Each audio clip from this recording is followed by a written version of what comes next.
everyone, and welcome to the Talk Arty to Me series, the second lecture in that series.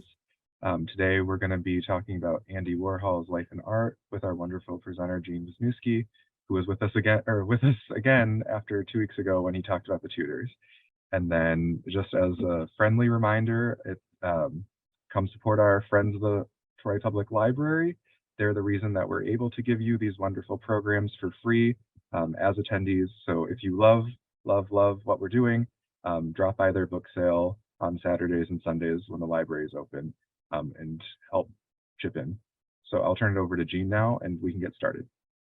Okay, thank you so much. Thanks for those of you who came back or who are coming for the first time. Happy Groundhog Day for those of you who celebrate. Yes, everybody kind of celebrates. So this is a lecture about Andy Warhol, who, once again, even if I'm really boring, the lecture is not going to be boring because the subject itself is so fascinating. And just the 60s and 70s in general are fascinating to people. And this period in New York history and this whole, the whole factory that surrounded Andy Warhol and the whole scene still remains of interest to people to this day. The lecture doesn't leave a whole lot of time for contemplation or looking at individual pieces and thinking about their meaning. We're going to talk about an overall context. We're going to talk about Andy Warhol's biography. We're going to talk about the themes of his work and his use of repetition, especially, and then the variety that occurs within that repetition. And I think I also want to emphasize strongly that Andy Warhol started as a commercial artist and that always had something to do with his work. So I think, and the third thing I would say is that to me, Andy Warhol is probably one of the most American artists. He understood America in a way that many artists just don't. So the American aspect and the idea of repetition in his work are two things that I really think you should keep an eye on when you look at the images in the lecture. This is who I am, and this is my contact information. If you want to email me, you can feel free to contact me with any questions or comments or additions, anything of that nature. You can see my work at my website, which is also my name, and the6hourartmajor.com is where you can see a list of my upcoming classes. And also, this is the book I wrote, which is a general guide to all things having to do with art. I won't go on and on about it because you can find it on the internet. If the lecture interests you, maybe the book will as well. So without any further ado or any further self-inflation, let's talk about Andy Warhol, who's far more interesting. This phrase is probably one of the most well-known phrases since 7 years ago. 15 minutes of fame has worked its way into the language. Everybody knows what it means. And it has, I think, come to pass, actually. I think we're at that stage of the world where everything Andy Warhol predicted has kind of happened or is happening around our ears. In the art world, pop art is a movement. There's artists like Jasper Johns, Robert Rauschenberg, Marjorie Strider, Tom Wesselman is another pop artist. But for most people, when they hear the word pop art, they think of Andy Warhol. And why his pictures of soup cans qualify as great art puzzles people even to this day. Like, why is this even art? That question goes way back in history, but we won't get into that now. But we're going to try to explain why the images he uses in his art reflect America so very well and are important images. Let's see. Yeah, his paintings have continued to shatter sales records. He's probably one of the very few artists to reach household name status. So we're going to talk about where he came from and start with his biography, which is here in the Oakland neighborhood of Pittsburgh, Pennsylvania. This is the house that Andy Warhol grew up in. He was a child of the Depression. And this is something that I find really interesting about Andy Warhol. I'm 66 years old almost. My birthday's coming up soon. But anyway, so my mother is kind of a contemporary of Andy Warhol. And if he were alive today, he'd be well into his 90s. And he's a child of the Depression, and his parents were immigrants. And that informed his work a lot as well. But so this is where he came from. And we're going to talk about his upbringing. And this is the house where he grew up. His parents were not broke during the Depression, but they were pretty, strapped. And they did have 3 sons to raise in this very small house. They actually lived upstairs and they rented the ground floor to boarders to make ends meet during the Depression. Andy Warhol would be almost 100 today, but that's the point I was making. Even though he would be that old, almost 100 years old, he's still considered one of the most modern, contemporary, hip artists. That's the point I was getting at that I almost forgot to get into. So his parents were Slovakian immigrants. His father was a handyman, kind of a construction worker, coal miner, laborer. His mother, Julia, was an embroiderer. And as I said, they rented out the bottom floor of their house to boarders. Andy was a very sickly child. He had skin problems, which gave him discolorations on his skin and was therefore bullied a lot in school. He also suffered for a while from St. Vitus dance, which gave him twitches. It's kind of a nervous system disorder, which had him absent from school an awful lot. So anyway, his parents did encourage his art career. They bought him a camera when he was still very young, when he was 8 years old, and he used to develop his pictures down in the family's fruit cellar. They sent him to study with an artist named Joseph Fitzpatrick, who was a renowned Pittsburgh artist before he attended high school even. And his father saved enough money to pay for Andy Warhol's first 2 years of college in art school. So at the Carnegie Institute of Technology, which is now Carnegie Mellon University. So his parents really did support his career. And he did attend Carnegie Mellon from 1945 to 1949. His father died in 1942, but his mother lived a lot longer to 1972. This is a picture of him at age 17, just to show you what he looked like at age 17. In 1949, Warhol moved to New York City with a painter named Philip Pearlstein, who's renowned as a figure painter. He actually just recently passed away a few months ago, and he sought work as a commercial artist. His appearance in New York earned him a nickname of Raggedy Andy because he was so kind of bedraggled looking and poor looking and didn't have a lot of money. In 1951, he went to the Dance magazine, which was a magazine about dance, and wanted to work for them as an illustrator. And the associate editor of the magazine, Doris Herring, described him as a pathetic little thing. Like that's where he kind of entered New York. He was just this kind of woebegone little illustrator trying to peddle his work.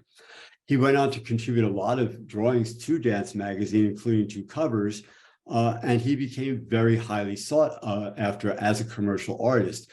A lot of it had to do with his particular style, which is very flat. And as you see, very colorful. And it was very bright and very in keeping with the times. A lot of illustration from earlier was very realistic and very kind of heavy looking.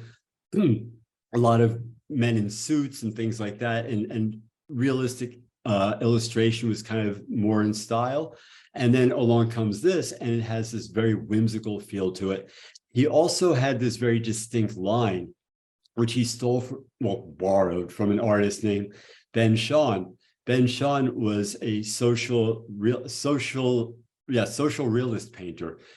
Social realists around during the Depression, and they painted the behind the scenes happenings during the Depression in their art. So Ben Shahn depicted labor strikes and things like that in his work, and he used this very distinct line that Andy Warhol used in his commercial work. And what he did was he used a pen and ink and then kind of blotted the line to make it a little splotchy in certain places. And he became known for that line. He also worked for a lot of other magazines during the 50s, like Glamour. This here on the left is an ad for I. Miller Shoes, which is located in Midtown Manhattan. At the height of his career, he was making $100,000 a year, which is probably over $1 million a year in today's money. Oops, back. He didn't really have to become an artist. As a matter of fact, he kind of took a hit at first by being an artist rather than a commercial artist because he was doing so well. He had to eventually hire assistants, including his mother, who was rather artistically inclined herself. And remember, she was also an embroiderer. He never, ever stopped doing album designs and book cover designs. He always remained a commercial artist. He always did ads, no matter how late in his career he was. So anyway, this is Andy Warhol on the fire escape of the first factory, which was his studio. And you can see that the pathetic little thing has really transformed himself into the kind of iconic Andy Warhol that we know today. Am I going at a good pace? Does anybody have any questions so far? Right. Feel free to put them in the chat if you have anything. Is there anything yet? I don't see any questions as of yet. Okay. Pace seems good, yeah. Well, feel free to write them in. So this original factory was on 231 East 47th Street in Midtown Manhattan, and it was his studio from 1963 to 1967. And it was called the Silver Factory because the entire interior was spray painted in silver, and there were a lot of silver things in it. And we'll get into that a little later. Now, this is to show where Andy Warhol came from, or the tradition that preceded Andy Warhol. And you can see how different this art is. This is the art that was really popular in post-war America immediately following World War II in the 40s and 50s, abstract expressionism. This is artists like Jackson Pollock and Arshile Gorky and a number of other artists who it was all about expressing your emotion with the paint alone and the gesture of the paint. It was a very macho kind of Marlboro Man movement. You have to think in terms of like Jackson Pollock would be like the James Dean or the Marlon Brando of the art world. You know, they were hard drinking and they had these heavy discussions at the Cedar Tavern about the meaning of life and the meaning of art. It was all very, very serious and very heavy and philosophical. And then along comes Andy Warhol, who, you know, is very dandified and, you know, puts up these pictures of commercial products that are very slick and very flat. And it was the total antithesis of this stuff. And so it really was a complete paradigm shift to go from abstract expressionist art, which is all very emotional and very gestural painting and, you know, flaying the paint at the canvas and all these heavy philosophical things, into commercial art basically hung on a gallery wall. It was considered entirely inappropriate. So yeah, that's about all I want to say there. Now, this is Andy Warhol had his first show in 1952 from June 16th to July 3rd, and it was called 15 Drawings Based on the Writings of Truman Capote. And it was at Hugo Gallery, which is at 55th Street and Madison Avenue in Manhattan. Warhol was completely captivated by Truman Capote. This is the photo that was on the book jacket of Other Vices, Other Rooms, which was Truman Capote's first big book. And this photo would be very transgressive for the time, because once again, you're thinking about Ernest Hemingway and writers like that. And Truman Capote is lying on this couch, all dressed up, looking very, very kind of very gay. Let's say, you know, just really very languorous and effeminate looking. And it was completely, you know, just shocking to people, his frankness about his homosexuality and his personality. So Warhol was fixated on Truman Capote, and he kind of began almost quasi-stalking him. Although the interest is not thought to have been a romantic one, he just admired Truman Capote for this transgressive image, you know, that he put on his book jacket. So he wound up drinking one night with Truman Capote's mother, and they did eventually meet, but Truman Capote was not particularly addressed, and Truman Capote's mother eventually had to tell Andy Warhol to stop stalking her son. So eventually, however, they did become friends, and Andy Warhol did even do Truman Capote's portrait because they started traveling in the same circles. Those original drawings from the Truman Capote series are long gone. Nobody knows what ever happened to them. But this is a photo of Truman Capote that Andy Warhol used as the basis for his portrait, which was done by a man named Mick Rock, who's a very famous rock and roll photographer and kind of photographed everybody in the rock and roll business in the 60s and 70s. Okay, next slide. Now this is Andy Warhol's first show in a public museum. This was a show at the Museum of Modern Art in Manhattan called Recent Drawings USA. And this was in 1956 from April to August. And he offered it to the museum as a gift, and they rejected it because, you know, museums don't just take anything that anybody gives them because they're responsible for it. So they did turn down this drawing when Warhol offered it to them. Then in mid-February to early May of 1961, he did his first pop paintings. And this is where he really starts mining, you know, American images and kind of iconic American images for material for his work. He did Nancy comics, and he also did Popeye, which are kind of iconic American comics of the time. Then he found out that Roy Lichtenstein was already doing comics. Roy Lichtenstein was doing Dick Tracy's and other comic book figures.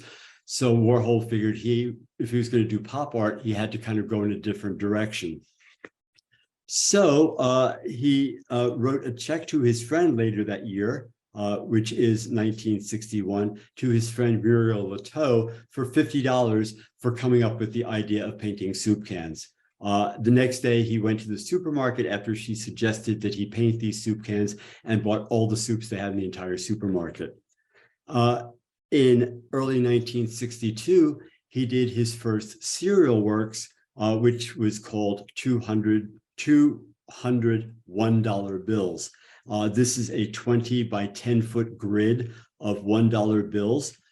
This is the first part of his dollar bill series that he would use, and also the first use of him using a silk screen. And we're going to talk about silk screening in a couple of slides, but he is not yet transferring photographs onto the canvases with a silk screen. These were all hand drawn. Each dollar bill was hand drawn by Warhol himself. Now, silk screening is a kind of commercial art method that's very often used for rock and roll t-shirts or t-shirts of any kind, and tote bags, things like that. It's a very mass production kind of art making. And once again, this was the total antithesis of everything that abstract expressionists stood for. You know, it's just kind of just churn it out, and, you know, it's a product. And that whole idea was once again very foreign to artists who had come previously.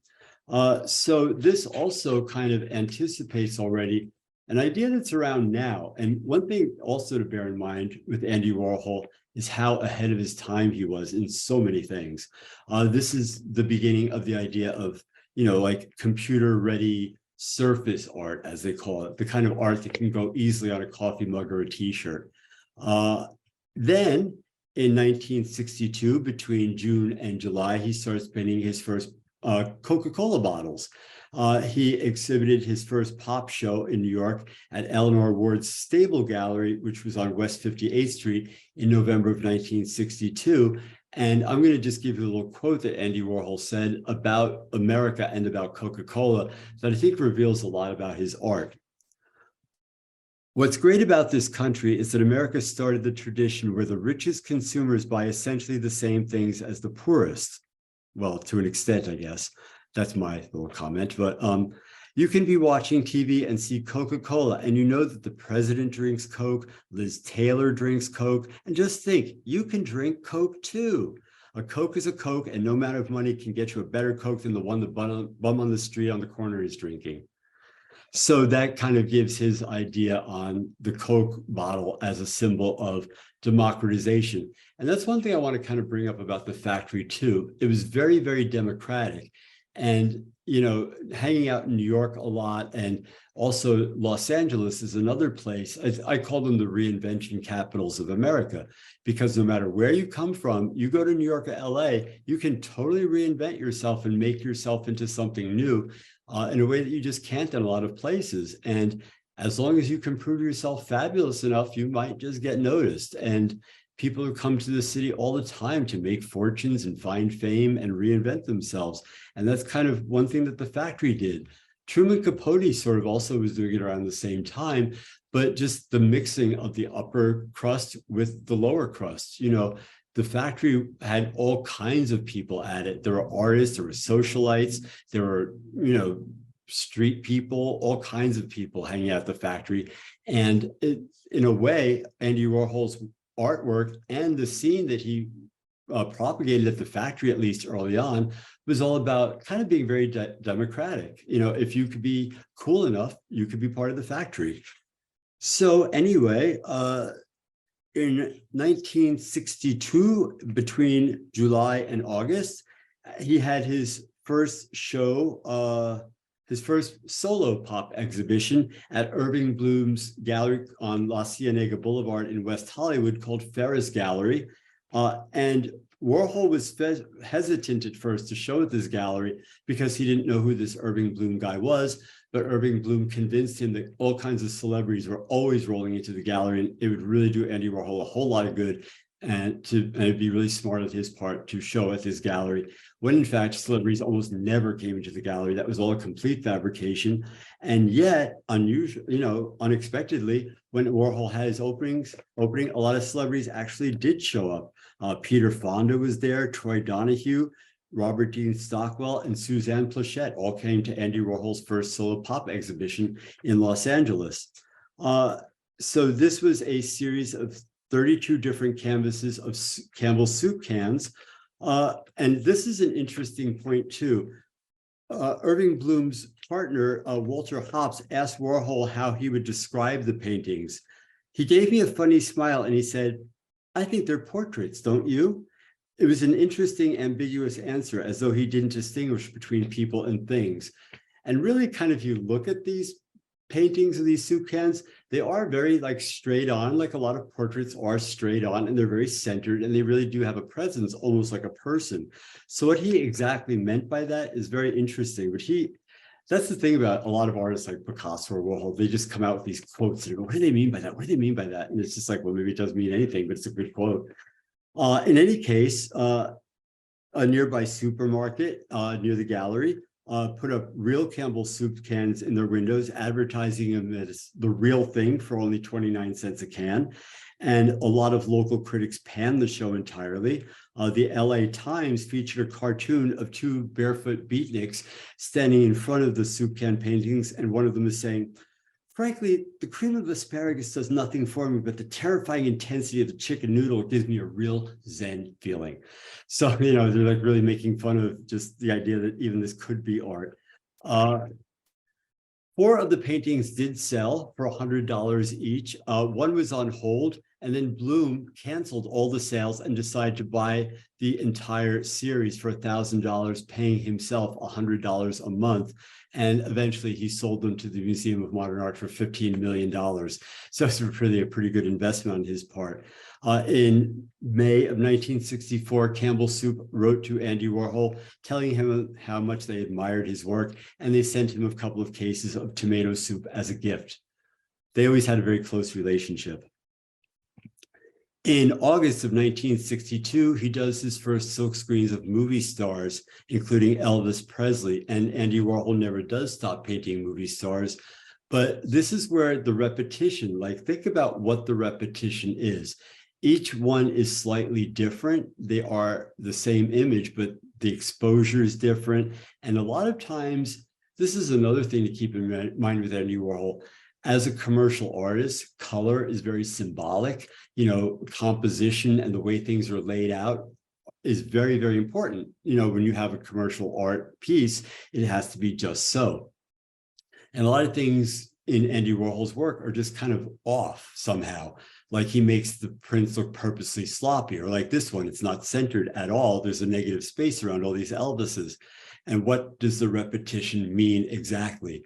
What kind of statement is he making with this? And as you'll see too, color can be very symbolic. And it's once again all having to do with his background, I think, as a commercial artist.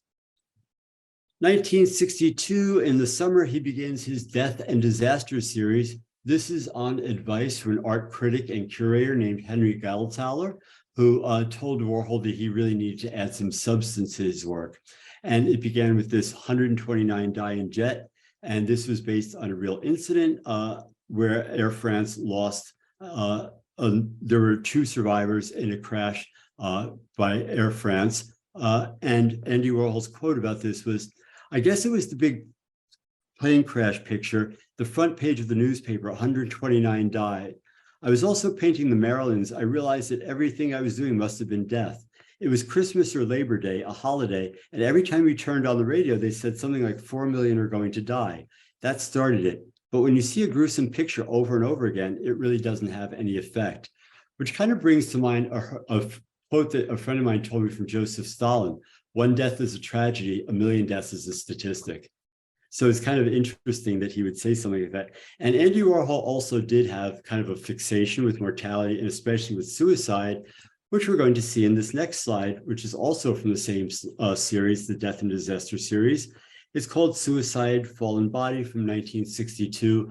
And this was in Life magazine. A woman jumped off the top of the Empire State Building and landed on the hood of a car in such a way that she was like just posed. And they actually called it the world's most beautiful suicide. And this was a very famous stock photo of the time. Another painting, the tuna fish disasters, based on some women who died from tainted tuna. Electric chair. Now, electric chair, this is not just any old electric chair. This is an iconic electric chair. And the word iconic comes into play a lot with Andy Warhol because that's what he painted, was icons, American icons. Excuse me 1 second, just a little more coffee. 1 second. Thank you. Real quick, someone in the Good. I need a break. yeah. It ain't easy to talk for an hour and a half. Okay. Questions, welcome. Yes, yeah. So this is, it's not really a question, but it's more of like a reminiscing. So Glenn wrote, when I was young, I recall seeing a Warhol double feature of Frankenstein, which is the first movie, and then Dracula. Still remember how the vampire was vomiting relentlessly because he sucked the blood of a woman who wasn't a virgin.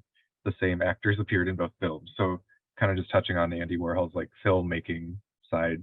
Yeah, we'll get to that. That's Yeah. That's another thing. This, if I'm talking fast, it's because I have a lot of ground to cover. Yeah. And why do I have a lot of ground to cover? Because Andy Warhol covered so much ground himself. I mean, people don't realize how big his output was and all the things he dabbled in, and how really, like I said, once again, ahead of his time he was.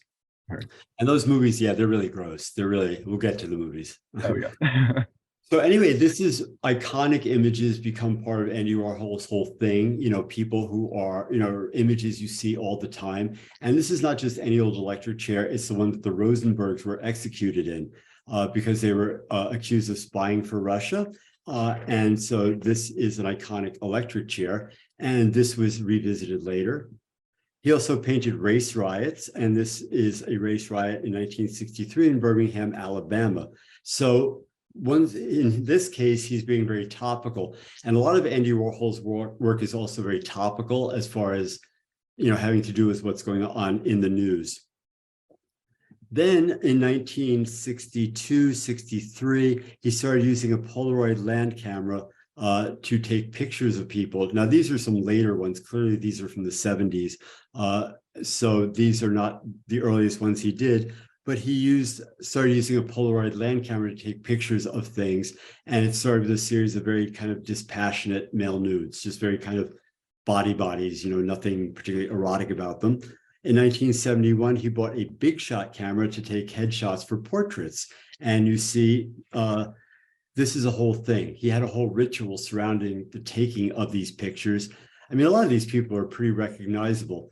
When I went to the Warhol retrospective that they had at the Museum of Modern Art. I don't know how long ago that was already. Oh no, wait, was it the Whitney? I forget. It was oh God, I even forget what museum it was at. But anyway, one thing that occurred to me is how even like you think about Rembrandt or somebody, and you look at a painting of maybe somebody really famous, like somebody really well known, and they're recognizable. But then there's so many people Rembrandt painted that were like courtiers or just wealthy patrons who you have no idea who they are. And it occurred to me the same thing with the Warhol show. These people are very recognizable: Liza Minnelli, Muhammad Ali, Dolly Parton, but he also did a lot of socialites. And it shows the difference between a portrait of somebody famous and a portrait of somebody who hires an artist who maybe isn't so famous. And it becomes more almost about the artist than about who the subject is. So I find that a very interesting point with all kinds of portraiture throughout history. In any case, this was a whole ritual. He had his subjects come over and he would throw a whole little party for them. They were interviewed and the interviews were recorded. They were styled very often. White makeup was applied to flatten the image and get rid of excess shadowing and get rid of any sign of wrinkles or anything like that. It was very flattering to the subjects to kind of flatten them out in this way and avoid too many intermediate shadows. Yeah, so they were very kind of reminiscent, a lot of them, of Hollywood headshots. Okay, so in May of 1963, he got a visit from Ileana Sonnabend. Ileana Sonnabend. Try saying that 3 times fast. Ileana Sonnabend. Ileana Sonnabend was the wife of Leo Castelli. They divorced, and she opened up her own gallery. They divorced in 1959, and she opened her own gallery in Paris.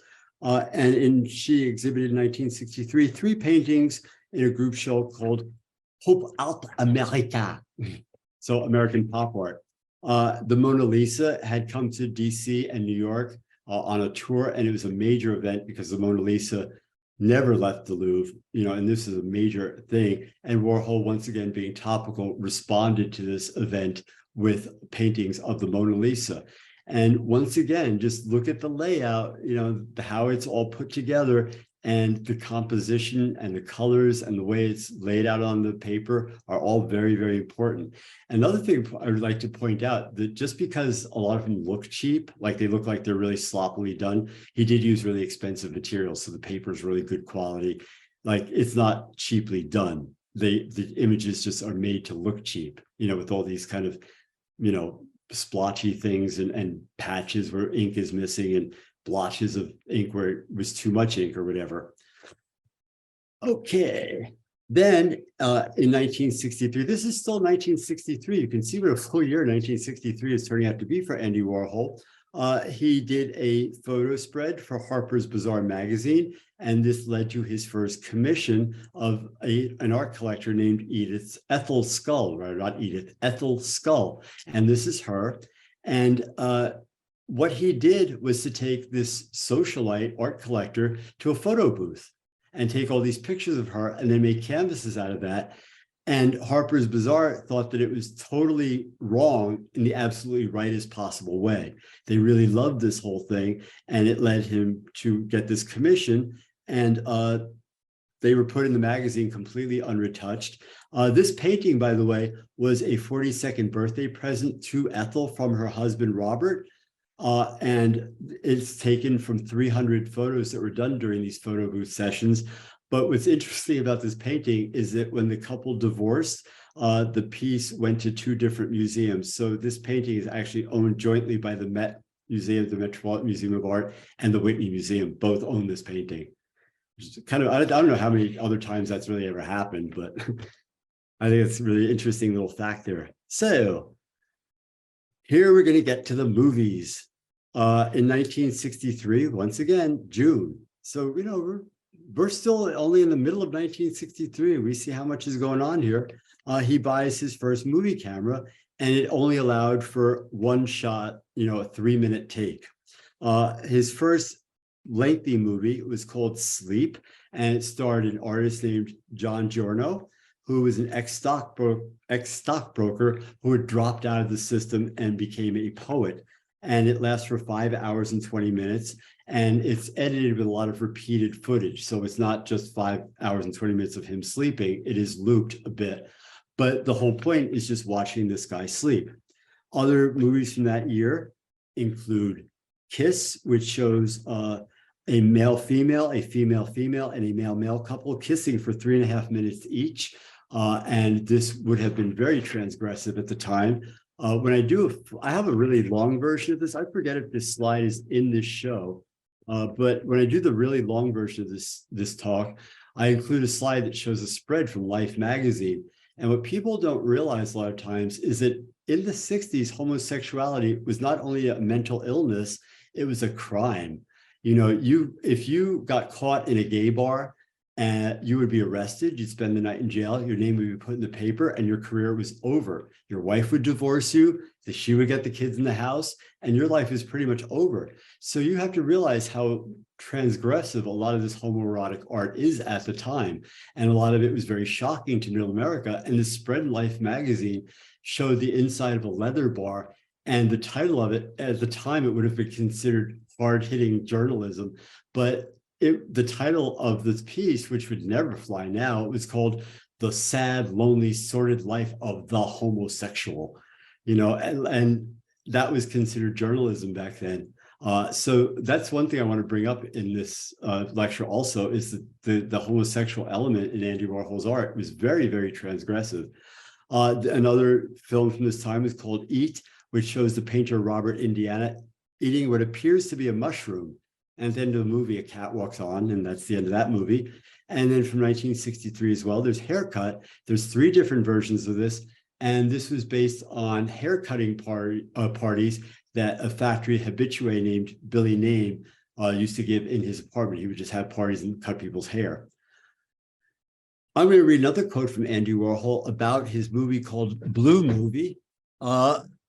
And this kind of gives an idea of why he filmed these particular incidents. Scripts bore me. It's much more exciting not to know what's going to happen. If you see a movie or 2 people talking, you can watch it over and over again without being bored. You get involved, you miss things, you come back to it. But you can't see the same movie over and over again if it has a plot, because you already know the ending. Years ago, people used to sit looking out of their windows at the street. They would stay for hours without being bored at all, although nothing much was going on. This is my favorite theme in movie making, just watching something happening for 2 hours or so. I still think it's nice to care about people, and Hollywood movies are uncaring. The inside of the Silver Factory. In 1963, later in the year, he moves his studio to East 47th Street, and this is a silver factory painted by Billy Name. Part of the appeal of silver, people say, for photography, it's really good because of the reflective qualities and the way it can appear black in photographs. But also, apparently, not knowing this from experience, but apparently a lot of people who take amphetamines recreationally are very attracted to shiny, metallic, silvery things. And that was just part of the aesthetic of the factory in general. There's a lot of speed freaks there and just a lot of drug use in general, and a lot of general debauchery. Although Andy Warhol himself didn't really partake much in it himself. He was very clean living himself, took very good care of himself, and just kind of observed all this stuff happening around him. That ended a little later on, and we'll get to that. Any questions? Good point to stop. Yeah, anything going on in the chat? The one thing was, like, again, a comment about, so someone wrote, I believe Andy once said that he gave people small gifts, and that gesture would be so remembered by the gift receiver. And then they also wrote, I have given small gifts to folks, recalling that Warhol comment. So I think that was in regard to, like, the maybe the photograph series or like the Polaroids. I don't know if he ever gifted those or not, but he gave away his work at all kinds of things. He gave, for birthday presents. He gave it away, like, to pay his bills sometimes, so a lot of it, he just gave a lot of it away. And that's part of the whole thing with Warhol too, is like the value of his work. Like, it's so mass produced. There's so many unregistered works or things that, like, they could be anywhere, and nobody knows what's really a Warhol. What is a real Warhol? Because everybody made these screen prints. He didn't do it himself. He oversaw it, though. According to Billy Nave, he also said that although he pretended to be very, whatever about it, that he was actually very hands-on, and if he didn't like something, he would fix it. And he really, really kept a close eye on everything. But it was part of, like, the art game to kind of play, so what? I'm just producing this stuff off the top of my head. So these are the screen tests. These are 2 3/4 minutes each, and they are slowed down to 4 minutes. And they're really interesting because the instructions were to just look at the camera for the amount of time that the camera is pointing at you, and you're supposed to look straight on. Not everybody followed the rules, and different people had different reactions. There were celebrities, there were factory superstars, and that's, we're going to talk about the word superstars later. and just anonymous strangers who just kind of wandered in. And he did about 500 of them between 1964 and 1966. And they are really interesting because they're portraits, or ostensibly they're supposed to be, because you're just sitting there still and not supposed to move. Anne Buchanan, who is a New York poet, I believe, don't quote me on that, but I believe she was a poet. She broke down in tears during her screen test. I think it was Dennis Hopper just spun around on a little spinning chair. Different people did different things, but officially you were supposed to just look straight onto the camera, and it was supposed to be a portrait, only it was a movie, so it was a living portrait. So I think that's a really interesting concept there. Let's see. He kept painting meanwhile. He did Elvis Presley, Jackie Onassis, and a bunch of self-portraits, but he also did his first sculptural work. These are Brillo boxes, Heinz ketchup boxes, Kellogg's cornflakes, and Mott's applesauce. They're made out of these packaging patterns or painted on wooden boxes. And he also bought a tape recorder around this time and started interviewing people in conversations. What's interesting, though, I find about the sculptures is that they're boxes for packages that you can't open. You know, they look like the packages themselves, but they're wooden boxes that you can't open at all. So in 1964, he apparently went through some kind of very happy phase, and he started painting these flowers, which were first exhibited at Leo Castelli Gallery in November of 1964. Remember, he was the husband of Ileana Sonnenbend, who had Warhol show in Paris. These were taken from a how-to article in June of 1964 issue of Modern Photography. The magazine's executive director, Patricia Caulfield, threatened to sue. He offered to send her 2 sets of flowers as a payment. She declined, and he had to settle for cash. And he started taking his own pictures more in order to avoid further lawsuits of this type. He also announced his retirement from painting, but that didn't really happen. He started to concentrate more on films. This is Empire, which is from 1964, 8 hours and 5 minutes, completely silent. A view of the Empire State Building from 8:06 p.m. till 2:42 a.m. on July 25th and 26th of 1964. So the film was once again slowed down to make the changes more subtle. But I guess however long you want to watch it, it does change.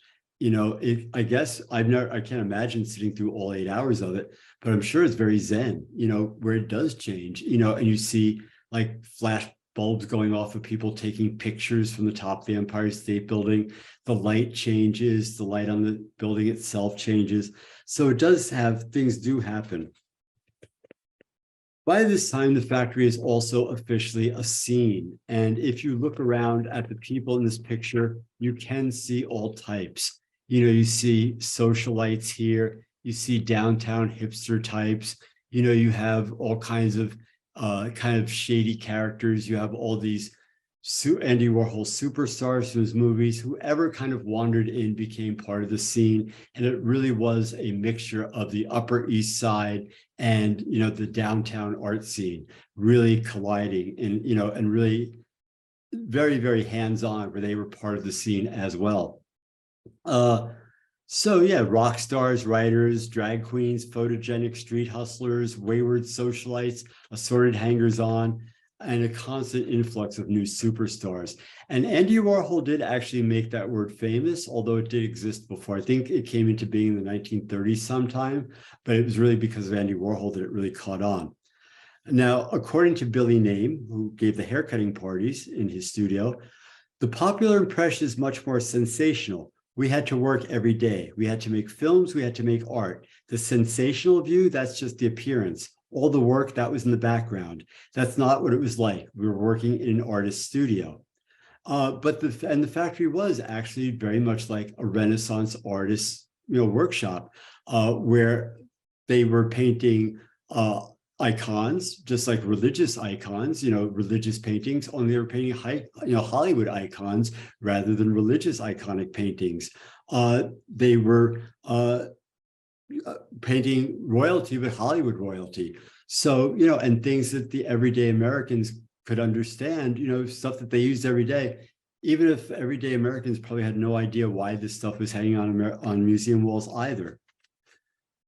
Then in December of 1965, Mickey Ruskin opened Max's Kansas City on Park Avenue South in Manhattan. And this was a music venue where Warhol held court in the back room. And it was like the grooviest place in all of New York. And you see him here with the filmmaker Paul Morrissey, with Janis Joplin, and with Tim Buckley, another musician. And this really became quite the scene, Mickey Ruskin's back room.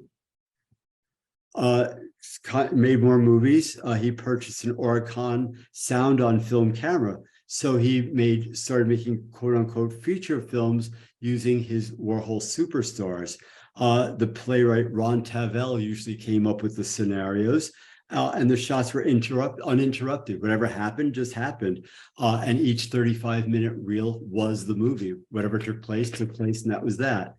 That includes The Life of Juanita Castro, which was a camp political farce set in Cuba with the male parts played by women. Also Horse, which was the first cameo appearance by Edith Sedgwick, the famous socialite who died at a very young age. And there was a book about her called Edie, which is a fascinating read. And there was this movie called Horse, and it's a dark homoerotic Western. And then Poor Little Rich Girl, which really was kind of almost a biography of Edith Sedgwick based on the title of a Shirley Temple movie from 1936. And it was shot in Edith Sedgwick's apartment, kind of like a day in the life of. And this, along with the show An American Family, was really the beginning of reality TV. So once again, Andy Warhol is way ahead of the curve. I mean, anticipating so many things. So if you wonder why is Andy Warhol one of the most important artists of the 20th century, I think that's one reason right there, just how much he anticipated. Then there's the silver clouds. Imagine what this must look like. I guess if you're a speed freak, this must appeal to you. But he made these sculptural clouds that were filled with air and floated. Here he is blowing up one in the gallery, right near a portrait of himself. And they kind of floated around the gallery during the opening. And he also showed in the other room at Castelli Gallery his cow wallpaper, which was suggested to him by another factory habitué named Ron Cutrone. Ron Cutrone said he didn't feel bad about giving Warhol the idea at all because he knew he was never going to do anything with this, but there was something about this cow that he thought Warhol should do something with it. Another thing about Warhol, he really followed Picasso's dictate of good artists borrow, great artists steal. He took ideas wherever he could get them and made them his own. More movies. There's Hetty, a camp melodrama featuring Mario Montez playing Hetty Lamar, the Hollywood actress, after she got arrested for shoplifting. The movie Kitchen, shot in these are all from 1966. The entire movie Kitchen takes place in a New York City kitchen of Bud Wertschafter, who is the sound man for the movie. And it's just another like slice of life kind of thing. And also probably his first really famous movie, Chelsea Girls from 1966, which was directed, and I'm using air quotes on purpose, by Warhol, because he didn't really direct a whole lot. By Warhol and Paul Morrissey, the filmmaker we saw with him at Max's Kansas City. And this is his first major commercial success. It follows the lives of several women who live at the Chelsea Hotel, including the singer Nico and E.G. Sedgwick. It has a lot of, Andy Warhol also has a lot of relevance with regard to identity spectrum, the gender identity spectrum and sexual orientation. He had a lot of drag performers and a lot of transgender people early on in his movies. And eventually he met Candy Darling, who is a transgender superstar. Fran Lebowitz she's a writer, a comedy writer, basically, a personality. I think she's pretty well known. She had a quote about Candy Darling. She said, Candy did not want to be avant-garde. Candy wanted to be Kim Novak. So the idea that she hung out with this arty crowd was really kind of by accident because she thought Andy Warhol could make her a superstar. So Candy Darling He met in August of 1967, came from Forest Hills, Queen, and died in 1974 of lymphoma at age 29. Also, Jackie Curtis, this is the, once again, gender fluid, if you want, is that the term now? Gender fluid, non-binary, whatever. Jackie Curtis defined himself, herself by both pronouns. Sometimes he was a he, sometimes she was a she. And this is a quote that really describes Jackie Curtis very well. I'm not a boy, I'm not a girl, I'm not gay, I'm not straight, I'm not a queen, I'm not a transsexual, I'm me, Jackie. So Jackie Curtis was one of the Warhol superstars, and Andy Warhol said of him, that Jackie was a pioneer without a frontier. And Jackie was born in New York City and died in 1985 from drugs and AIDS at the age of 38. And Holly Woodlawn, who actually died fairly recently, who is also transgender, born Geraldo Santiago Franceschi Rodriguez Stanhack, who is in Puerto Rico and grew up in Miami and just died in 2015. And also Holly Woodlawn added a glamour element to the factory that it generally didn't have. Really tried to play up the Hollywood glamour thing an awful lot. And that was Holly Woodlawn's vision. Let's see, let me just rearrange, put this back here where it belongs so it doesn't fall down. And if I lose my script, it's all over. So we have to make sure it's in its place. In 1968, he moved his factory to 33 Union Square West to the Decker building. And this was at a time, if you know Manhattan at all, Union Square has a farmer's market. It's a very gentrified neighborhood. But at the time, it really was, Union Square was a needle park. It was really dangerous. I lived around that neighborhood. I lived in the East Village in like 1981 or so, 1980.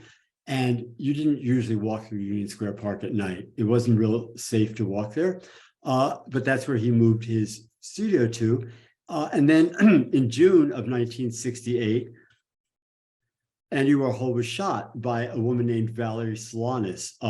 And a man named Mario Amaya was shot, who is an art critic and curator. She was a radical feminist, a highly educated, but also highly disturbed individual, a kind of hanger-on at the factory. She was convinced that Andy Warhol was going to make a movie out of a book that she gave him. And she accused Warhol of stealing her ideas. She also founded an organization called SCUM, the Society for Cutting Up Men, and wrote the SCUM Manifesto, which advocated the overthrow of the government, the elimination of the money system, instituting a complete automation, and destroying the male sex. So she thought that Warhol was working with her publisher to sabotage her writing. She also thought that her publisher was going to publish everything she ever wrote. And these are the headlines. You see it made headlines. It was a big deal in the news. She somehow thought that everything that she wrote, her publisher was going to publish. And having written a book, I can tell you that's not true at all. They don't have to publish anything you publish. But in any case, so this really hurt Andy Warhol for the rest of his life. He was never the same. He had to wear a truss to kind of keep his guts in place for the rest of his life. And it's a good thing he was in pretty good physical shape. So let's see. It's time to move on to the next page. Yes. Interestingly enough, Warhol, who was really very hung up about his looks, I mean, having had, skin discoloration when he was young, losing his hair early on and starting to wear a wig early on, and just thinking he wasn't generally attractive at all. It was really funny that after the shooting, he allowed himself to be photographed wearing his truss, and he even allowed the painter Alice Neal, to paint his portrait without his shirt on, with all his stitches and everything. So I find that very interesting that he allowed himself to be seen this way, and that he allowed himself to be that exposed. I just read an interesting quote. I'm reading a book. I just read a book all about, so I forget what book it was actually, but I was reading some morbid book or other, and it had Andy Warhol's quote about dying. And he said, I think dying is the most embarrassing thing that can happen to you, because of how exposed you are, when you're dead, that he found it almost embarrassing, and yet he allowed this to happen to show himself after his gunshot wound. So Paul Morrissey started making increasingly conventional films, although nowhere near mainstream, under Warhol's name. And by this time, we're talking like 1970 or so. This is a parody of Sunset Boulevard, the Gloria Swanson movie, and from 1950, starring Sylvia Miles, who later appeared in Midnight Cowboy, and Joe D'Alessandro, another Warhol superstar. And it shows his continuing attachment to movies with the starting of a magazine called Interview. And this is the first issue came out in November of 1969. And you see it was called a monthly film journal, although eventually it became kind of a gossip rag and a celebrity kind of Vanity Fair sort of magazine. But it did start originally as a film journal. In 1970, there was an extensive retrospective that toured the US and Europe, and it showed at the Tate Gallery in London. And this is the cover from the catalog, one of his Marilyn Monroes. One thing I find interesting about the colorization of these Marilyn Monroes is just how garish the colors are and how artificial they are. And I think that makes a real statement. Also, that same year in 1970, one of his hand-painted Campbell soup cans was auctioned for $60,000, which was at the time a record for a living American artist. 1971, he increased his portrait commissions, and this is one called American Lady, Kay Fortson, and she was a Texas society dame, and that is the original Polaroid that this portrait was taken from. And you can see how Warhol manipulates the photographs and the difference between the original and how he kind of rearranges them to suit his needs. So they aren't really taken directly, they are manipulated. And what's also interesting about this is that there's hand-applied paint on this as well. So it shows Andy Warhol painting on a canvas, like something he hasn't really done a whole lot of in a very long time. So he also made the statement at the time in 1971 that he would paint anyone for $25,000. About the money, by the way, when I showed the money slide, I meant to tell a little anecdote that when people asked him how he started painting money, he said that he was at a party and he was asking a bunch of people for ideas, and a woman friend came up with the right question. She said, well, what do you love most? You should paint that. And that's how he started painting money. So it does, once again, shows kind of an American artist, like he really does represent the American dream in a lot of ways. His parents were immigrants, and he really did work the American dream. And that's another part of Andy Warhol's legacy, I think. So let's see, where are we? Yes, 1972, coinciding with President Nixon's visit to China, which was very historic because China was historically completely closed to the West. Warhol returns and does his Mao portraits, and Mao Zedong, like Mona Lisa and the Marilyns, were in response to an actual event. And if you look at the size of this thing, this is it hanging on a wall in the what was the Whitney Museum, and is now the Whitney Museum uptown. No, now it's the Frick. It keeps changing hands. Now it's the Frick Museum while the Frick is being renovated.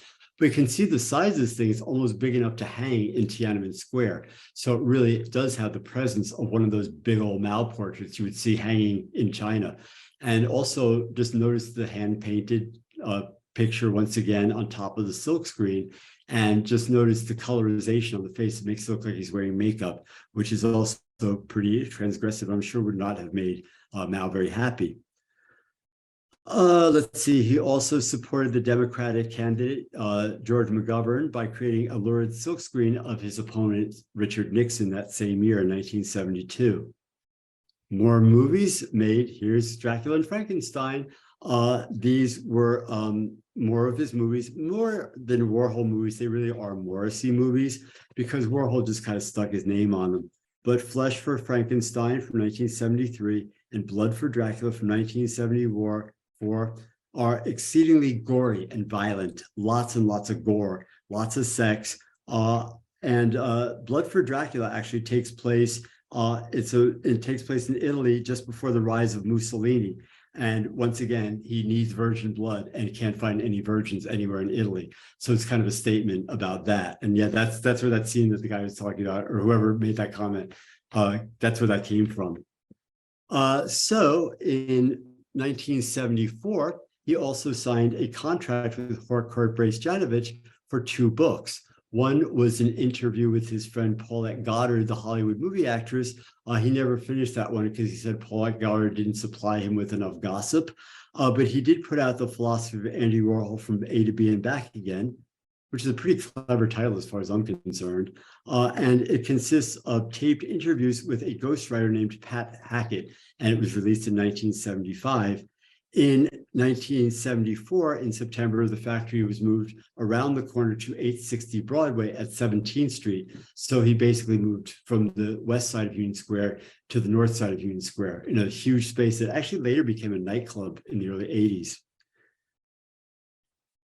Okay, then 1975, between September and October, he put out a show called Ladies and Gentlemen, which shows at the Palazzo di Diamante in Ferrara, Italy. And it was paintings of drag queens. It was never exhibited during Warhol's life. Only the prints were ever shown in the United States, but it did show in Italy. And I think the use of the patchy color here, if you look where things are placed, I find it really, really interesting. I even personally here, maybe I'm imagining this, but does anybody else see a face here, a profile, kind of a head? Maybe that's on purpose. Maybe I'm reading something into it, but that's what I see anyway.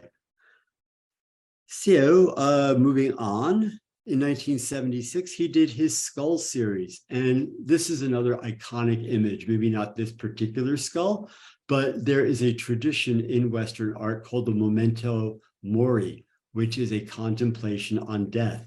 And this goes way, way, way back. And it was really popular like in 17th century Dutch master paintings. They called them vanitas paintings or memento moris.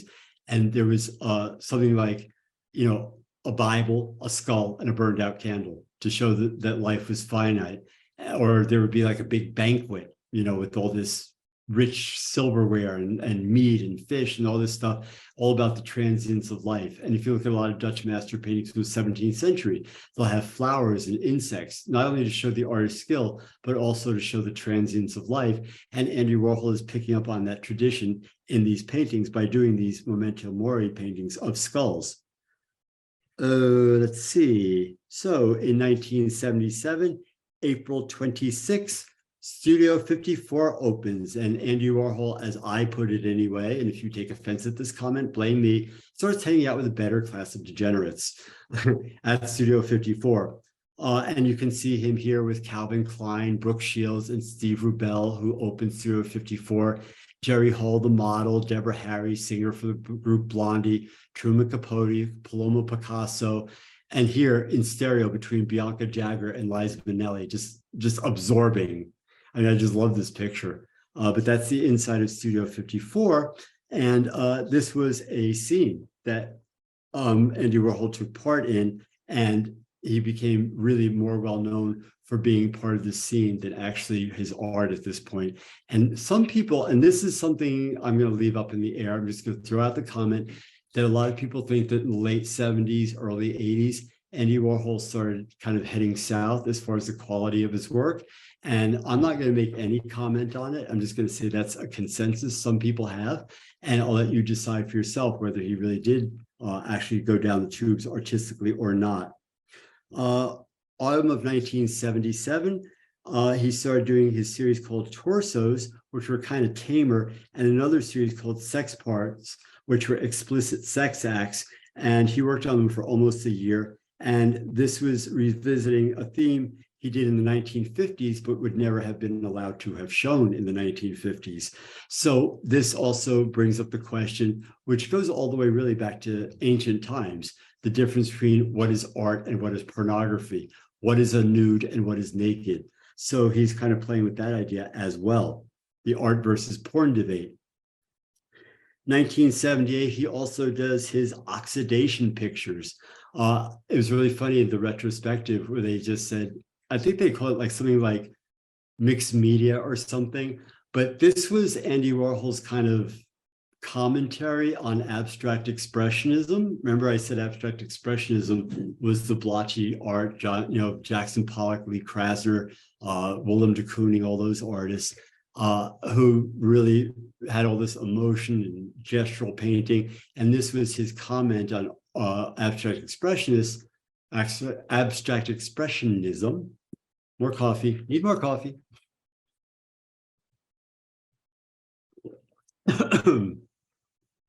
Excuse me.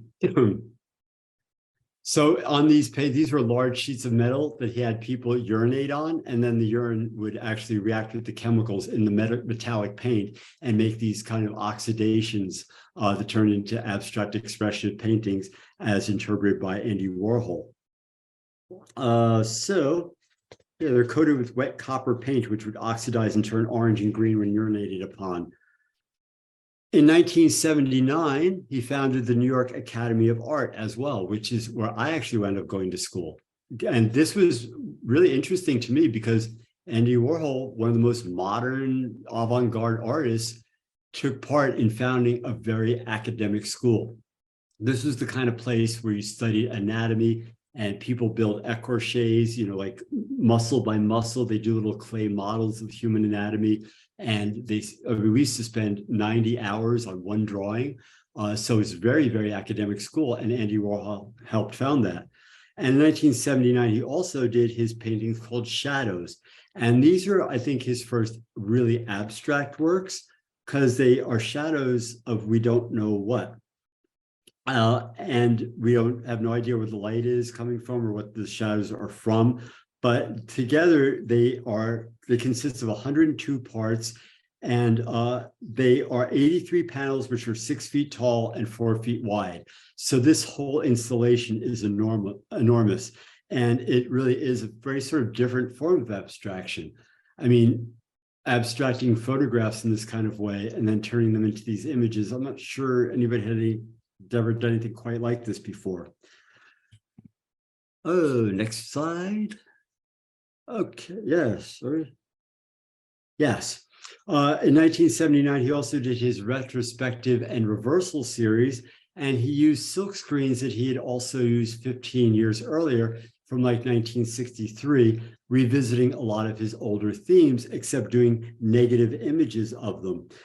And it really has a whole different effect to see Marilyn Monroe this way instead of the way you usually saw her. So it really is kind of a greatest hits retrospective that he almost did for himself. In 1980, he also appeared on a cable TV show called Andy Warhol's TV, and it ran until 1982. So it ran for 2 years. And it was a TV companion to Interview Magazine, where he would interview celebrities like Grace Jones, the musician, Deborah Harry from Blondie, Paloma Picasso, Cindy Sherman, the photographer, Philip Glass, the composer, appeared on it, Keith Haring, the graffiti artist, and also CZ Guest, who's an old style Upper East Side socialite type. He also interviewed the artist Georgia O'Keeffe on the show. There was another show called Andy Warhol's 15 Minutes on MTV right before Andy Warhol died. There were 4 episodes of that shot. In 1981, he does a whole series of crosses, dollar signs, and knives. And I think that's a really interesting combination, and guns. And I think that's a really interesting combination of series to put out all in 1 year. Andy Warhol was very religious. I mean, he was raised in the church and he went to church every single Sunday, so he was, and there's a story actually, he quasi-produced a band called the Velvet Underground in the 1960s, which gave the world Lou Reed and John Cale, among other people. But his production of this album basically consists of him letting do whatever they did and him designing the album cover. But there was a point I was bringing up about this. I remember the story. So one of the members of the Velvet Underground was the drummer, a woman named Maureen Tucker. And she was typing out a script for Andy Warhol. And she was also a nice Catholic girl. And there were a lot of 4-letter words in the script. And Maureen Tucker would just skip spacebar, and leave the space blank where the dirty word went and just leave it blank. And Andy Warhol walked up and said, Mo, what are you doing? And she said, well, Andy, I'm not going to write those dirty words in the script. That's not nice at all. And so, okay, Mo, it's fine, whatever you want. And he understood, because they're nice people and they didn't do that sort of thing. So even though all this debauchery and drug taking and sex and drugs and rock and roll is going on all around them. So I find it really interesting, the disparity between those two. He also started of painting in 1981, which I find really interesting, if only for its title. It is called American Myths. And when you think about it, a myth can be something that's not real. It can also be something that's so incredible that you almost can't believe it's real. So mythical has different connotations. And I think the images he picked to represent American myths, some of them really are mythical, like Santa Claus, Uncle Sam, Greta Garbo, who's not even American, the Wicked Witch of the West, and himself in three-quarter face, and then also his shadow facing all these people. I think this is, to me, his most brilliant painting as far as I'm concerned. What is said in this painting, to me, is so much, just who he picked and why he picked them, and the whole juxtaposition and the title and everything. I think it's just incredible, but that's me editorializing and going on and on. He also started collaborating with a lot of younger artists. He wanted to make himself relevant again. So after his Studio 54 collapsed because the owners were arrested for tax evasion and went to jail, he also realized that he was kind of losing touch. And he went back downtown because the East Village of Manhattan was really, really happening in the early 80s. The East Village was a neighborhood that a lot of people compared to post-war Dresden, and it gave rise to an incredibly vibrant art scene of neo-expressionism and all kinds of all these movements came out of the East Village, and there were tons and tons of galleries, and it was really happening, and New York really was the center of the art world completely, and maybe Berlin kind of a second up runner, but New York was where everything was happening, specifically in the East Village. And he started consulting and collaborating with a lot of younger artists like Keith Haring and Jean-Michel Basquiat. Let's see, they actually welcomed him as a mentor. They looked up to him because a lot of them were really careerists, despite the fact that they were living in downtown squats, without plumbing or heating, a lot of them. They all aspired to being famous artists, and he represented that to them. So he was a mentor to a lot of these younger artists and collaborated with them on a lot of their work. Let's see, so this is Jean-Michel Basquiat, a downtown Haitian, half Spanish, half Haitian artist who died at the age of 27 in 1988 of a drug overdose. But this is a piece that Warhol did with him. And then he did in 1984 a series called Rorschach Tests. And this is a rare instance where he didn't use prefab photographs. He actually designed these Rorschach tests himself. But he didn't understand Rorschach tests. He didn't understand that Rorschach tests were already made and that it was up to the patient to kind of interpret them. He thought that the patients themselves made these designs. So he made his own series of Rorschach tests, and the paintings themselves actually are Rorschach tests. So that's kind of an interesting double take right there. They're open to interpretation, not only as paintings of like, why did he paint Rorschach tests, but what do the Rorschach tests in the paintings themselves say? So yeah. Oh, Gene, real quick. Yeah. So Jessica asked, what about Warhol's personal life? Like, did he have a partner or a series of partners? Well, Warhol was very long thought to be kind of a voyeur as far as his relationships go. But a book recently came out saying that he actually did have a very strong personal life. He did have a lot of partners, including one very long-lasting relationship. I haven't read the book. I've read parts of it. There's something about it that seems very kind of gossipy, Vanity Fair. It's written in that kind of style. So a little bit I'm loath to read it because I just really hate the kind of breathless, kind of writing. But apparently he did have a personal life of some sort. Yeah. But the details, he never really appeared in public a lot with partners. They were kind of there, but Yeah, he apparently had them according to this book, and this is something that's recently been sort of uncovered. Does that answer the question, I hope? Yeah. I think so. Yeah. Okay. So, and also in 1984, the factory moved for the last time. He moved into an old Con Edison factory on Madison Avenue between 32nd and 33rd Street. And in the early 80s, that was a really kind of not derelict neighborhood, but it kind of like a little on the seedy side. And there were a lot of brothel kind of hotels and SROs around there. So it was kind of a rundown neighborhood that he moved to. But in 1985, he also did his Reigning Queen series, and this is in Tombi Twalas of Swaziland, which is now called Eswatini. And this is painting real, genuine queens, all the queens that were living at the time. And he did a series of them. He did a special edition of these works that was scattered with diamond dust. They also kind of, in a weird way, recall stamps or, money, the kind of images that appear on money of leaders. By now, he's done pretty much every category of celebrity there is, from totally unknowns, a legend in your own mind types, to real genuine celebrities, to socialites, to politicians, to reigning queens of the world. So he's really covered the whole gamut of different types of celebrities. Let's see. And also in October 1985, he appeared on the TV show Love Boat. If anybody's interested in that, he even made a cameo appearance on a popular TV show. I never saw Love Boat once in my life. I'm kind of happy about that. I love the Mary Tyler Show, but not Love Boat I never watched. He also was one of the very first artists to work with a computer. As a matter of fact, Steve Jobs, apparently Steve Jobs wanted his son to have a computer and his son wasn't that interested in it. So he gave one to Warhol.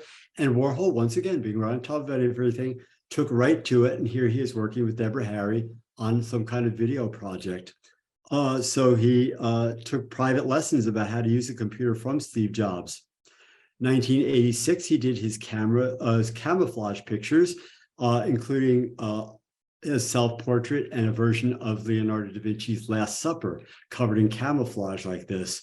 And what is this saying exactly? What does camouflage exactly say? What's the statement being made here? I think that's really an interesting pattern.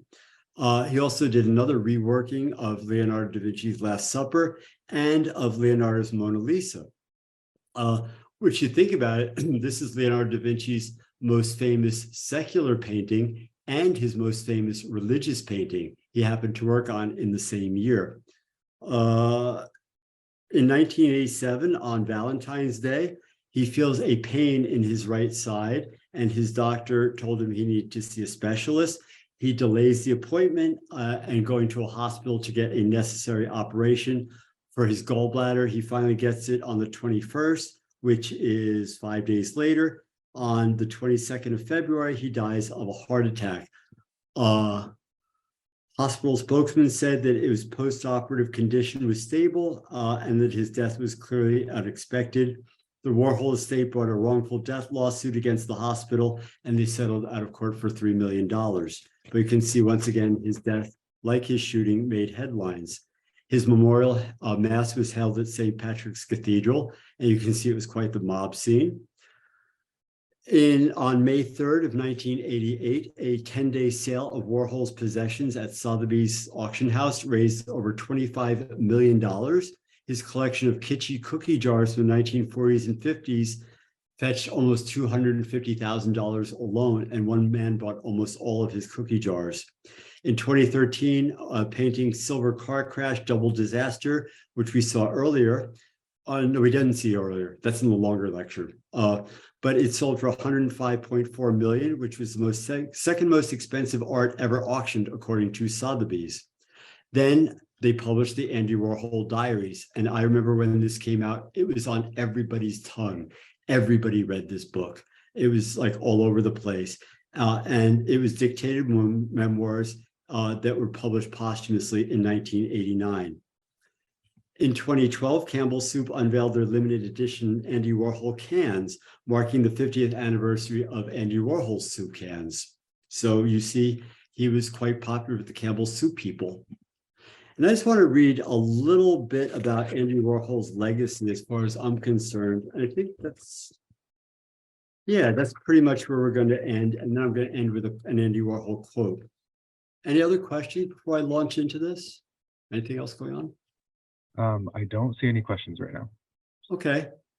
So I say one thing about Andy Warhol, that he has something for everyone. You know, artists, the avant-garde, commerce people, you know, a lot of people look up to him for a lot of different reasons. He represents a lost New York of the 60s and 70s that ain't never coming back.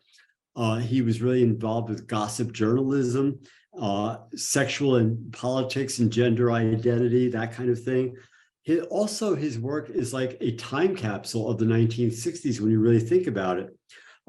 He was knew about his preoccupation with fame, led to the idea of being famous for being famous, which we're at now with the Kardashians, although that actually started probably about 200 years ago in Georgian England. That's a whole nother lecture where the gossip journalism industry started. It was really in early 19th century England, but that's another lecture, like I said. Maybe they'll all have that lecture, I don't know.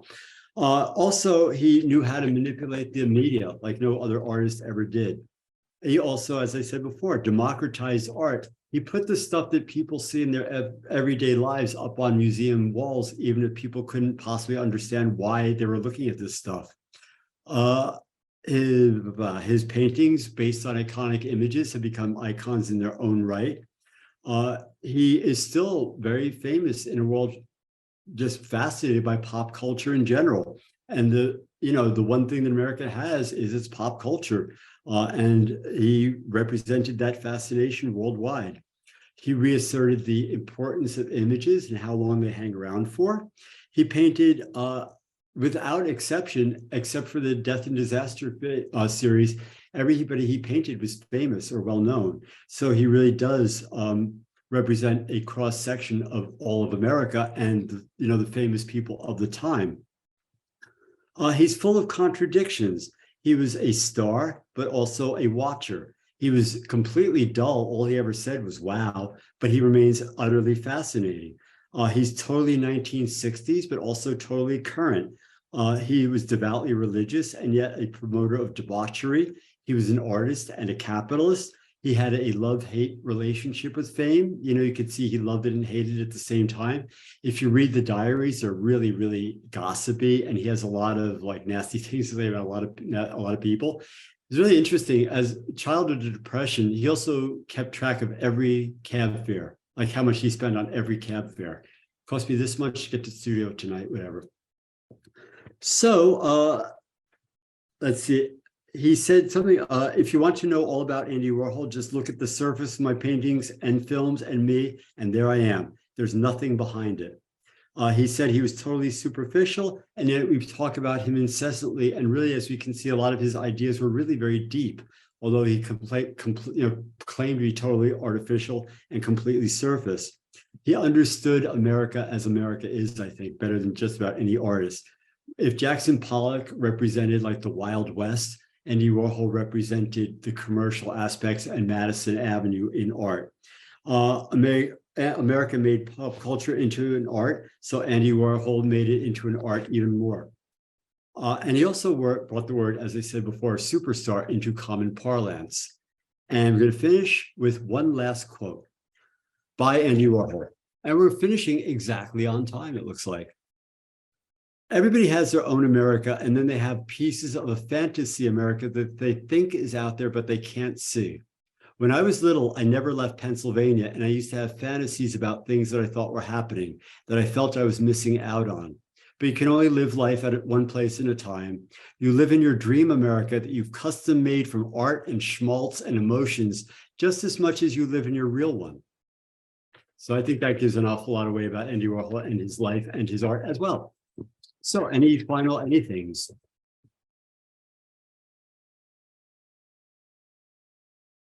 I don't see any questions. Glenn said, I don't know, I think it might have been like the last image or one of the other ones, but that it looked like Eric Burden of the Animals.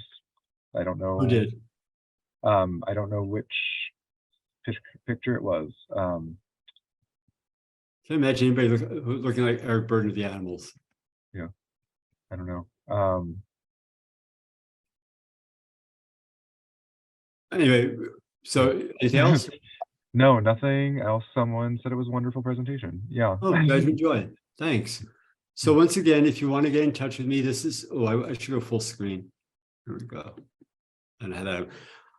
This is how you get in contact with me, and this is where you find my lectures, this is where you find my work, and this is my book. And I guess that's it. So thank you for having me again. I really enjoyed doing it. Hope people enjoy hearing it. Oh, of course, yeah. And I linked to it earlier, but let me pull up the link from, so you can borrow it from the library because we have copies available. Ooh, thank you. Yes. There's the link to that. Oh, I see one more.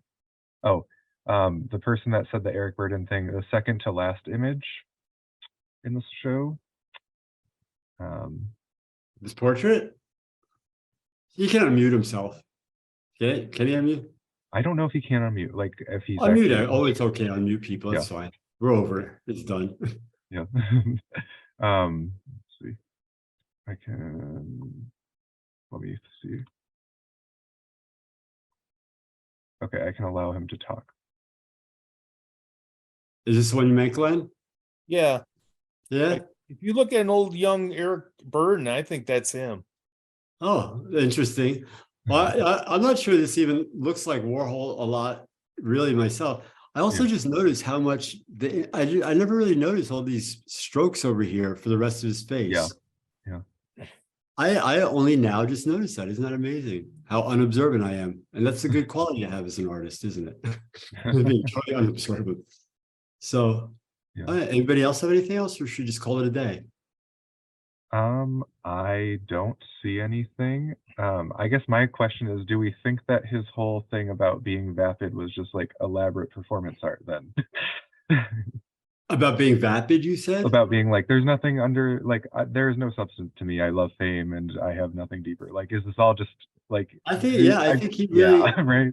Yeah. Well, I think it just also kind of went with the, there's that sort of, it's sort of an attitude of, seeing it as kind of jaded attitude to, just whatever, but which is also can be kind of a mentality around, a city mentality among some people.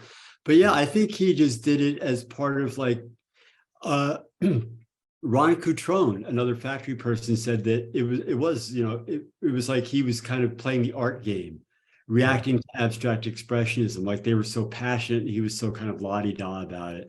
And he was really just kind of putting that image, but he really cared very deeply about his work.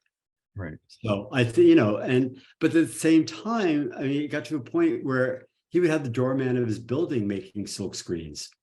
I mean, like everybody made them, and there's no idea of an edition or anything, because prints are usually made in editions. Yeah. And it matters what, and not nowadays with average clay prints, but a lot of times the number printed is makes it more valuable.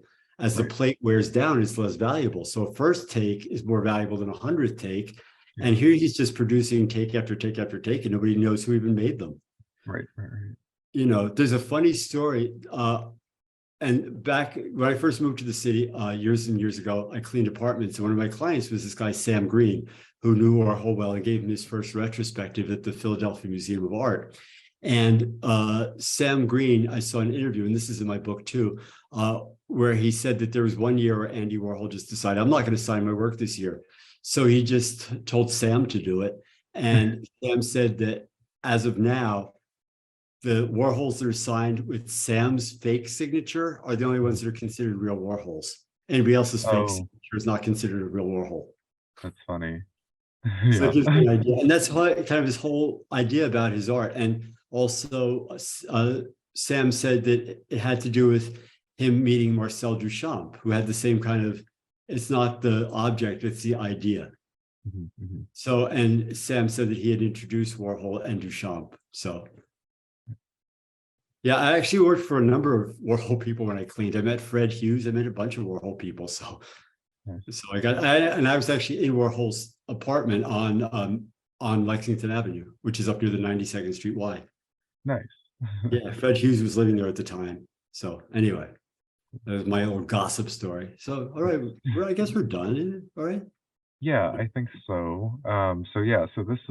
So thank you again, Gene, for being with us. If Oh, thank you, you. Thank you. oh Oh, yeah, nice compliments. Thank you, people. Tell oh your yeah, people are friends. loving it. Yeah. Oh, I'm sucking this up like a sponge. Don't Yeah. believe me. I'm Well, if fine you with it. really loved it, there's another chance to see him on his last, the final third installment of the Talk Artie to Me series. Is March 9th.